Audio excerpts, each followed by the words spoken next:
রাসূল সাল্লাল্লাহু আলাইহি ওয়াসাল্লাম একটি হাদিসে বলেছেন, ওয়াল্লাযী নাফসি বিয়াদিহি লা ইউমিনু আহাদুকুম হাত্তা আকুনা আহাব্বা ইলাইহি মিন ওয়ালিদিহি ওয়া ওয়ালাদিহি ওয়ান নাসি আজমাইন। তোমাদের মধ্যে কেউ ঈমানদার হতে পারবে না যতক্ষণ না সে আমাকে ভালোবাসবে, তার মা বাবার চেয়ে এবং তার সন্তান সন্তানের চাইতে এবং সকল মানুষের চাইতে। আমরা আজকের এই মানববন্ধন থেকে পরিষ্কার ভাষায় বলতে চাই, আজকের এই মানববন্ধন কোনো রাজনৈতিক মানববন্ধন না। এখানে বর্ণের সর্বস্তরের নেতাকর্মীরা রয়েছেন এবং এখানে সর্বস্তরের তৌহিদি জনতা রয়েছে, সকল তৌহিদি জনতা, এটা ধর্মপ্রাণ সকল মুসলমানরা এখানে রয়েছেন। এটা কোনো রাজনৈতিক বিষয় না।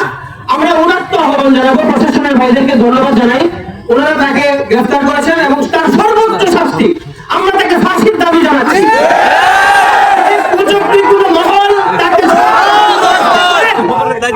আমরা মানববন্ধনের মাধ্যমে, বিক্ষোভের মাধ্যমে আমাদের শক্তি প্রদর্শন করব এবং যা যা করা দরকার সর্বোচ্চ চেষ্টা আমরা করব।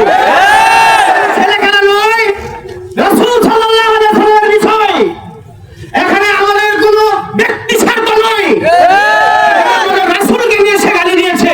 আমরা হিন্দু ভাইদেরকে বলবো, আপনাদের প্রতি আমাদের কোনো ক্ষোভ নেই। আপনারা আমাদের বর্মিতে বসবাস করেন শত শত বছর ধরে, সম্প্রীতির বজায় রেখেছে আমাদের বর্মী মুসলমান হিন্দু সমাজ। আমরা সেটা চাই। এই কুলাঙ্গার আরো যারা রয়েছে ইসকনের সদস্যরা এই বিশ্ববিদ্যা বিশৃঙ্খল করার জন্য ঐক্যবদ্ধ হচ্ছে। আমরা বর্মীতে যারা রয়েছে ইসকন সদস্য, তাদের সে 20 দাঁত উপড়ে ফেলতে চাই। তখন প্রশাসনের ভাইরা আপনারা তাকে সর্বোচ্চ শাস্তির আওতায় নিয়ে আসবেন ইনশাআল্লাহ।